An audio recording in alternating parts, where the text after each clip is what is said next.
Idea students, ಇವತ್ತಿನ ಶೈಕ್ಷಣಿಕ update ನಾನು ನೋಡೋಣ. ಇದಲ್ಲದೆ ಈ ವಿಡಿಯೋದಲ್ಲಿ ಕಮೆಂಟ್ ಸೆಕ್ಷನ್ನಲ್ಲಿ ಕೊಟ್ಟಿರುವಂಥ ಕೆಲವು ಡೌಟ್ಸ್ನ ಸಹ ಕ್ಲಿಯರ್ ಮಾಡಿದ್ದೇನೆ. ದಯವಿಟ್ಟು ವಿಡಿಯೋನ ಕ್ಲಿಯರಾಗಿ ವಾಚ್ ಮಾಡಿ ನಂತರ ನೀವು ಕಮೆಂಟ್ಸ್ನ ಹಾಕಿ. ಯಾಕೆಂದರೆ ನೀವು ಕೇಳಿರುವಂಥ ಡೌಟ್ ಈ ವಿಡಿಯೋದಲ್ಲಿ ಕ್ಲಿಯರ್ ಸಹ ಆಗಿರ್ಬೋದು ಅನ್ಕೋತೀನಿ. ಸೊ ಅದಕ್ಕಾಗಿ ವಿಡಿಯೋನ ಕಂಪ್ಲೀಟಾಗಿ ನೋಡಿ, ಯಾಕಂದರೆ ನೀವು ಕಮೆಂಟ್ ಸೆಕ್ಷನ್ಲಿ ಏನು ಡೌಟ್ ಕೊಡ್ತೀರೋ ಅದನ್ನು ಸಹ ನಾನು ನಿಮಗೆ ಇಲ್ಲಿ ಆ ಒಂದು ಸೊಲ್ಯೂಷನ್ನ ಕೊಟ್ಟಿರ್ತೇನೆ. ಸೊ ಮೊದಲನೇದು ಕೃಷಿಗೆ ಸಂಬಂಧಪಟ್ಟ ಹಾಗೆ ಹೇಳಿದ್ದೇನೆ. ಅಗ್ರಿ ಕೋಟಾದಲ್ಲಿ ಬರುವಂಥದ್ದು ಫಾರ್ಮ್ ಸೈನ್ಸಲ್ಲಿ ಬರುವಂತಹ ಕೋರ್ಸಸ್ಗಳಿಗೆ 50% ಸೀಟ್ನ ಇನ್ಕ್ರೀಸ್ ಮಾಡಲಾಗಿದೆ. ಆ್ಯಕ್ಚುಲಿ ಮೊದಲು 40% ಸೀಟ್ ರಿಸರ್ವ್ಡ್ ಇತ್ತು, ಈಗ 50% ಮಾಡಲ್ಲ ಅಂದರೆ 10% ಹೆಚ್ಚಳವನ್ನು ಮಾಡಿರುವಂಥದ್ದು ಡೀಟೇಲ್ ಆಗಿ ಕೊಟ್ಟಿದ್ದಾರೆ, ನೋಡ್ಬೋದು. ಬೆಂಗಳೂರು ವಿಶ್ವವಿದ್ಯಾಲಯದಲ್ಲಿ ನೋಡಿದ್ರೆ ಟೋಟಲ್ ಆಗಿ 761 ಸೀಟುಗಳು ಇವೆ ಟೋಟಲ್ ಆಗಿ. ಓಕೆ, ಅದರ 50% ಅಂದರೆ 380 ಆಗುತ್ತೆ. ಮೊದಲು ಅಂದರೆ 40% ಇದ್ದಾಗ 304 ಸೀಟುಗಳು ಕೃಷಿ ಕೋಟಾದ ಅಡಿಯಲ್ಲಿ ಬರುವಂಥ ಮಕ್ಕಳಿಗೆ ಅಲ್ಲಿ ಲಭ್ಯವಾಗ್ತಾ ಇದ್ದವು. ಈಗ 380 ಸೀಟುಗಳಿವೆ, ಅಂದರೆ ಕಂಪೇರ್ ಮಾಡಿದ್ರೆ 76 ಸೀಟುಗಳು ನಿಮಗೆ ಅಲ್ಲಿ ಇನ್ಕ್ರೀಸ್ ಆಗಿವೆ. ಅದೇ ರೀತಿ ನೋಡ್ಬೋದು, ಧಾರವಾಡಲ್ಲಿ ಟೋಟಲ್ ಆಗಿ 469 ಸೀಟುಗಳಿವೆ. ಅದರ 50% ಅಂದರೆ 235 ಸೀಟುಗಳು ನಿಮಗೆ ಲಭ್ಯವಾಗ್ತವೆ. 40% ಇದ್ದಾಗ 187 ಇತ್ತು, ಆದರೆ ಈಗ 50% ಮಾಡಿರುವಂಥ ಹಿನ್ನೆಲೆಯಲ್ಲಿ 235 ಆಗಿವೆ. ಕಂಪೇರ್ ಮಾಡಿದ್ರೆ 48 ಸೀಟುಗಳಲ್ಲಿ ಹೆಚ್ಚಳವಾಗಿವೆ. ಓಕೆ, ಅಂದರೆ 10% ಹೆಚ್ಚಳ ಮಾಡೋದರಿಂದ ಕೃಷಿ ಕೋಟಾದ ಅಡಿಯಲ್ಲಿ ಬರುವಂಥ ಮಕ್ಕಳಿಗೆ ಒಂದು ಗುಡ್ ನ್ಯೂಸ್ ಅಂತಲೇ ಕರಿಬೋದು. ಸೊ ಟೋಟಲಾಗಿ ನೋಡ್ತೇನೆ, ಇದರ ಸ್ಕ್ರೀನ್ಶಾಟ್ ಬೇಕಾದ್ರೆ ತೆಗೆದುಕೊಳ್ಬೋದು, ನಿಮಗೆ ಹೆಲ್ಪ್ ಆಗುತ್ತೆ. ಟೋಟಲಾಗಿ ಹೇಳಬೇಕಂದ್ರೆ 2460 ಸೀಟುಗಳು ಈ ಒಂದು ಫಾರ್ಮಾ ಸೈನ್ಸಲ್ಲಿ ಬರುತ್ತೆ. ಸೊ ನಿಮಗೆ ಕೃಷಿ ಕೋಟಾದ ಅಡಿಯಲ್ಲಿ ಬರುವಂಥ ಮಕ್ಕಳಿಗೆ 1230 ಸೀಟುಗಳು ಲಭ್ಯವಾಗಿವೆ. ಬಟ್ ಮೊದಲು ನೋಡಿದಾಗ 40% ಇದ್ದಾಗ 983 ಸೀಟುಗಳಲ್ಲಿ ಲಭ್ಯವಿದೆ. ಈಗ 247 ಸೀಟುಗಳಲ್ಲಿ ಹೆಚ್ಚಳವನ್ನು ಮಾಡಿರುವಂಥದ್ದು, ನಿಮಗಾಗಿ 10% ಇನ್ಕ್ರೀಸ್ ಮಾಡಿದ್ದಾರೆ. ಸೊ ಗುಡ್ ನ್ಯೂಸ್ ಅನ್ಕೋತೀನಿ. ಮ್ಯಾಕ್ಸಿಮಮ್ ಜನರಿಗೆ ದಯವಿಟ್ಟು ಇದನ್ನು ಶೇರ್ ಮಾಡಿ. ಇನ್ಫಾರ್ಮೇಷನ್ ಭಾಳಷ್ಟು ಜನರಿಗೆ ಗೊತ್ತಿರುವುದಿಲ್ಲ. ಮತ್ತು ಇಲ್ಲಿ ಕಮೆಂಟ್ ಸೆಕ್ಷನಲ್ಲಿ ಡೌಟ್ಸ್ ಅದು ಅದನ್ನು ಸಹ ಕ್ಲಿಯರ್ ಮಾಡಿರ್ತೇನೆ. ಇದಕ್ಕೆ ಸಂಬಂಧಪಟ್ಟಾಗಿ ಡೌಟ್ನ ಕೇಳಿದ್ದಾರೆ. ಒಟ್ಟಾಗಿ ಹೇಳಬೇಕಂತಂದರೆ ಕರ್ನಾಟಕ ಸರ್ಕಾರ 10% ಸೀಟ್ನ ರಿಸರ್ವೇಷನ್ ಇನ್ಕ್ರೀಸ್ ಮಾಡಿ ಕೃಷಿ ಕೋಟಾದ ಅಡಿಯಲ್ಲಿ ಬರುವಂಥ ಮಕ್ಕಳಿಗೆ ಒಂದು ಬೆನಿಫಿಟ್ ಕೊಟ್ಟಿದ್ದಾರೆ, ಒಂದು ಗುಡ್ ನ್ಯೂಸ್ ಅಂತಲೇ ಕರೀಬೋದು. ನಿಮ್ಮ ಅನಿಸಿಕೆ ಸಹ ಇದರ ಬಗ್ಗೆ ನನಗೆ ಕಮೆಂಟ್ ಸೆಕ್ಷನ್ ಮೂಲಕ ತಿಳಿಸಿ. ನೆಕ್ಸ್ಟ್ ಮಾಹಿತಿ, ಜುಲೈ ಆಗಸ್ಟ್ನಲ್ಲಿ JEE ಮೈನ್ಸ್ ಮತ್ತು ಸೆಪ್ಟೆಂಬರ್ನಲ್ಲಿ ನೀಟ್ ಅಂತ ಇದೆ. ಸೊ ನೀವೆಲ್ಲರೂ ಗೊತ್ತಿರುವ ಹಾಗೆ ಕೋವಿಡ್-19 ಕಾರಣದಿಂದಾಗಿ ಪರೀಕ್ಷೆಗಳಲ್ಲಿ ಮುಂದೂಡಲ್ಪಟ್ಟಿವೆ. ಸೊ ಹಾಗಾಗಿ ಇಲ್ಲಿ JEE ಪರೀಕ್ಷೆಯಲ್ಲಿ ಜುಲೈ ಆಗಸ್ಟ್ನಲ್ಲಿ ನಡೆಸುವಂತಹ ಸಾಧ್ಯತೆ ಇದೆ. ಓಕೆ, ಅದೇ ರೀತಿ ಈ ಒಂದು ನೀಟ್ ಪರೀಕ್ಷೆಯನ್ನು ಸೆಪ್ಟೆಂಬರ್ ನಡೆಸಲು ನಿರ್ಧಾರ ಮಾಡಲಾಗ್ತಾ ಇದೆ. ಯಾಕೆಂದರೆ ಈಗ ಮೊದಲು ಆಗಸ್ಟ್ 1ರಲ್ಲಿ ಪರೀಕ್ಷೆ ನಡೆಸ್ತೇವೆ ನೀಟ್ ಅಂತ ಹೇಳಲಾಗಿತ್ತು. ಬಟ್ ನೀವೇ ನೋಡಿ, ಈಗ ಒಂದು ವೇಳೆ ಅಪ್ಲಿಕೇಶನ್ ಬಿಟ್ಟರೆ 1 ಮಂತ್ ಆಗುತ್ತೆ. ಜುಲೈ ಪೂರ್ತಿ ಕಂಪ್ಲೀಟ್ ಆದಾಗ ಅಪ್ಲಿಕೇಶನ್ ಹಾಕೋದಕ್ಕೆ 1 ಮಂತ್ ಟೈಮ್ ಕೊಡಲೇಬೇಕಾಗುತ್ತೆ. ಯಾಕಂದರೆ ವಿಲೇಜ್ನಿಂದ ಹಿಡ್ಕೊಂಡು ಸಿಟಿಯಲ್ಲಿರುವಂಥ ಎಲ್ಲ ವಿದ್ಯಾರ್ಥಿಗಳು ಅಪ್ಲೈ ಮಾಡಬೇಕು. ಓಕೆ, ಸೊ ಆ ಕಾರಣದಿಂದಾಗಿ ಈಗ 1 ಮಂತ್ ಮಿನಿಮಮ್ ಯಾವಾಗಲೂ ಕೊಡಬೇಕಾಗುತ್ತೆ as per the rule. So ಪೂರ್ತಿ ಜುಲೈ ಹೋದರೆ ಆಗಸ್ಟ್ 1ಕ್ಕೆ ಪರೀಕ್ಷೆ ನಡೆಸಲಂತೂ ಸಾಧ್ಯವೇ ಇಲ್ಲ. ಸೊ ಅದಾದ ನಂತರ ಒಂದು ವಾರ ಆದ ನಂತರ ಮಿನಿಮಮ್ ಏನಾದರೂ 7 ಡೇಸ್ ಆದರೂ ಎಡಿಟಿಂಗ್ ಆಪ್ಷನ್ ಬಿಡಲಾಗುತ್ತೆ. ಓಕೆ, ಸೊ ನಂತರ ಸಿಸ್ಟಮ್ ವರ್ಕ್ ಇರುತ್ತೆ, ಆಮೇಲೆ ಹಾಲ್ ಟಿಕೆಟ್ ಜನರೇಟ್ ಆಗಿದೆ, ಒಂದು ಲಾಂಗ್ ಪ್ರೊಸೆಸ್ ಇರುವಂಥದ್ದು. ಸೊ ಹಾಗಾಗಿ ಆಗಸ್ಟ್ 1ಕ್ಕಂತೂ ಪರೀಕ್ಷೆ ನಡೆಸೋಕ್ಕಾಗೋದಿಲ್ಲ, ಪೋಸ್ಟ್ಪೋನ್ ಅಂದ್ಕೊಳ್ಳಿ. ಬಟ್ ಅಫಿಷಿಯಲ್ ನೋಟಿಫಿಕೇಷನ್ ಸಹ ಬರುತ್ತೆ. ಸೊ ಹಾಗಾಗಿ ಸೆಪ್ಟೆಂಬರ್ನಲ್ಲಿ ಪರೀಕ್ಷೆ ನಡೆಸಲು ಸಿದ್ಧತೆ ಮಾಡಿಕೊಳ್ಳಲಾಗ್ತದೆ. ಯಾಕೆಂದರೆ ಜುಲೈನಲ್ಲಿ ಅಪ್ಲಿಕೇಶನ್ ಫಾರ್ಮ್ ಆಗುತ್ತೆ, ಆಗಸ್ಟ್ನಲ್ಲಿ ಎಡಿಟಿಂಗ್ ಆಪ್ಷನ್ ಆಗಿರ್ಬೋದು ಅಥವಾ ಯಾವುದೇ ಒಂದು ಈ ಒಂದು ಟೆಕ್ನಿಕಲ್ ರಿಲೇಟೆಡ್ ಪ್ರಾಬ್ಲಮ್ಸ್ ಆಗಿರ್ಬೋದು ಅದನ್ನು ಸಾಲ್ವ್ ಮಾಡಿರ್ತಾರೆ. ಸೊ ಆಗಸ್ಟ್ ಕೊನೆ ವಾರದಲ್ಲಿ ನಿಮಗೆ ಹಾಲ್ ಟಿಕೆಟ್ ದೊರೆಯಬೋದು ಅನ್ಕೋತೀನಿ. ಸೊ ನಂತರ ಸೆಪ್ಟೆಂಬರ್ನಲ್ಲಿ ನಿಮಗೆ ಪರೀಕ್ಷೆ ನಡೆಸುವಂತಹ ಎಲ್ಲ ಸಾಧ್ಯತೆಗಳಿವೆ. ಸೊ ಅಫಿಷಿಯಲ್ ನೋಟಿಫಿಕೇಷನ್ ಸಹ ಬೇಗ ಬರುತ್ತೆ, ಬಂದ ತಕ್ಷಣ ನಾನು ನಿಮಗೆ ತಿಳಿಸಿರ್ತೇನೆ. ನೆಕ್ಸ್ಟಲ್ಲಿ ABCDE ಅವರು ಕೇಳಿದ್ದಾರೆ. Respected sir, I have given income limit as per old income certificate. After 2 months I will get new income certificate in which my income limit will be less than that of old income limit. Can I upload my new incomes during verification ಅಂತ ಹೇಳ್ತಾ ಇದ್ದಾರೆ. ನೋಡಿ, ನೀವೇನು KCET ಫಾರ್ಮ್ನಲ್ಲಿ apply ಮಾಡ್ತಾ ಇದ್ರೆ ಆ ಒಂದು ಸರ್ಟಿಫಿಕೇಟ್ನ ಕೊಡಬೇಕಾಗುತ್ತೆ. ಮತ್ತು ಇನ್ಕಮ್ ಸರ್ಟಿಫಿಕೇಟ್ ಬಗ್ಗೆ ಮಾತಾಡಿದ್ರೆ ಓಲ್ಡ್ ಇದ್ದರೆ ಮತ್ತು ಇನ್ನು ಹೊಸದಾಗಿ ತೆಗೆದುಕೊಂಡ್ರೆ ಒಂದು ವೇಳೆ ಡಿಫ್ರೆನ್ಸ್ ಭಾಳಷ್ಟು ಕಡಿಮೆ ಇದ್ದರೆ ಅಷ್ಟೊಂದು ಸಮಸ್ಯೆ ನಿಮಗೆ ಆಗೋದಿಲ್ಲ.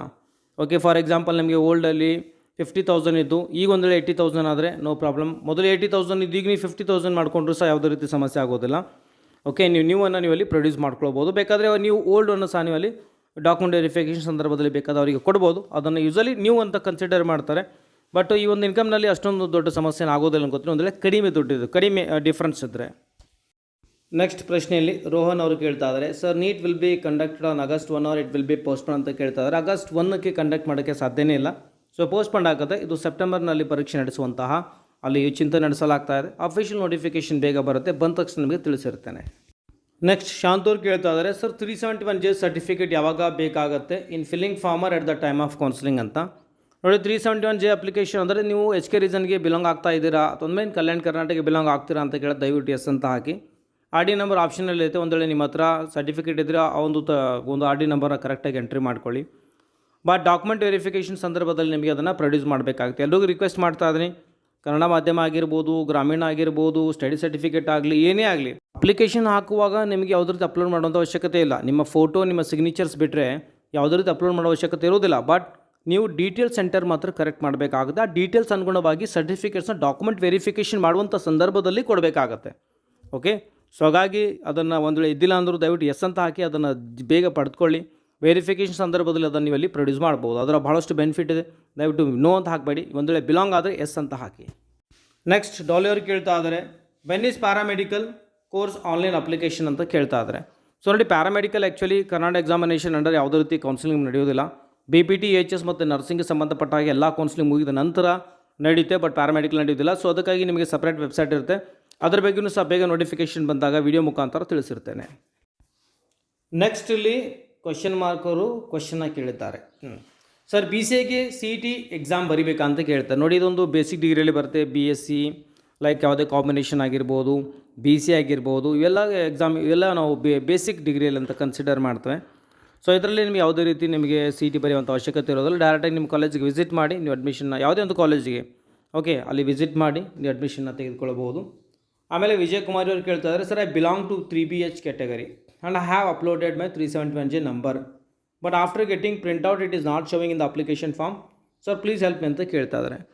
ಸೊ ಇದು ಒಂದು ಯೂಸಲಿ ಭಾಳಷ್ಟು ವಿದ್ಯಾರ್ಥಿಗಳಿಗೆ ಆಗಿರುವಂತಹ ಸಮಸ್ಯೆ ಆಗಿದೆ. ನೋ ಪ್ರಾಬ್ಲಮ್, ಎಡಿಟಿಂಗ್ ಬಿಡ್ತಾರೆ ಜುಲೈ 19ರಿಂದ 22 ಇನ್ ಬಿಟ್ವೀನ್. ಅದನ್ನು ಎಡಿಟ್ ಮಾಡೋ ಸಂದರ್ಭದಲ್ಲಿ ನೀವು ನಂಬರ್ ಹಾಕಿ. ನಂಬರ್ ಹಾಕದೇ ಇದ್ರೂ ಪರವಾಗಿಲ್ಲ, ಬಿಕಾಸ್ ಇದು ಆಪ್ಷನಲ್ ಇರುತ್ತೆ. ಅದ್ರ ಬಗ್ಗೆ ಯಾವುದೇ ರೀತಿ ಭಯ ಬೇಡ.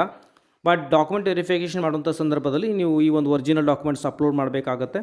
So R D number enter ಮಾಡಿ ಅಥವಾ ಮಾಡದೇ ಇದ್ರೂ ಸಮಸ್ಯೆ ಇಲ್ಲ. ಇದು ಇಂಟರ್ನಲ್ಲಿ ಮೀನ್ಸ್ ಆ್ಯಕ್ಚುಲಿ ಅವರೊಂದು ವೆಬ್ಸೈಟ್ ಅಂದರೆ ಸಾಫ್ಟ್ವೇರ್ನಲ್ಲಿ ಎರರ್ ಇರುವಂಥದ್ದು. ಇದ್ರ ಬಗ್ಗೆ ಬರಿಬೇಡ. ನೆಕ್ಸ್ಟ್ ಚಂದ್ರಶೇಖರ್ ಅವರು ಕೇಳ್ತಾ ಇದ್ದಾರೆ, ಸರ್ CET ಎಡಿಟಿಂಗ್ ಆಪ್ಷನ್ ಯಾವಾಗ ಬಿಡ್ತಾರೆ ಅಂತ. ಸೊ ನೋಡಿ, ಎಲ್ಲ ವಿದ್ಯಾರ್ಥಿಗಳು ರಿಕ್ವೆಸ್ಟ್ ಮಾಡ್ತಾ ಇದ್ದೀನಿ, ಹೇಳ್ತಾ ಇದ್ದೀನಿ, ಒಂದು ವೇಳೆ ಏನೇ ಒಂದು ವೇಳೆ ಮಿಸ್ಟೇಕ್ ಮಾಡಿದ್ರು ಸಹ ಭಯ ಬೇಡ. ಯಾಕೆಂದರೆ ಜುಲೈ 19ರಿಂದ 22 ಇನ್ ಬಿಟ್ವೀನ್ ನಿಮಗೆ ಎಡಿಟಿಂಗ್ ಆಪ್ಷನ್ ಬಿಡಲಾಗುತ್ತೆ. ಸೊ ಆ ಸಂದರ್ಭದಲ್ಲಿ ನೀವು ಏನೇ ತಪ್ಪಾದರೂ ಮಾಡಿದರೂ ಸಹ ಅಲ್ಲಿ ನೀವೆಲ್ಲ ಎಡಿಟ್ನ ಮಾಡಬಹುದು. ನೋಟಿಫಿಕೇಷನ್ಸ್ ಅದಕ್ಕೆ ಸಪ್ರೇಟ್ ಬರುತ್ತೆ, ಆವಾಗಲೂ ಸಹ ಹೇಳ್ತೇನೆ.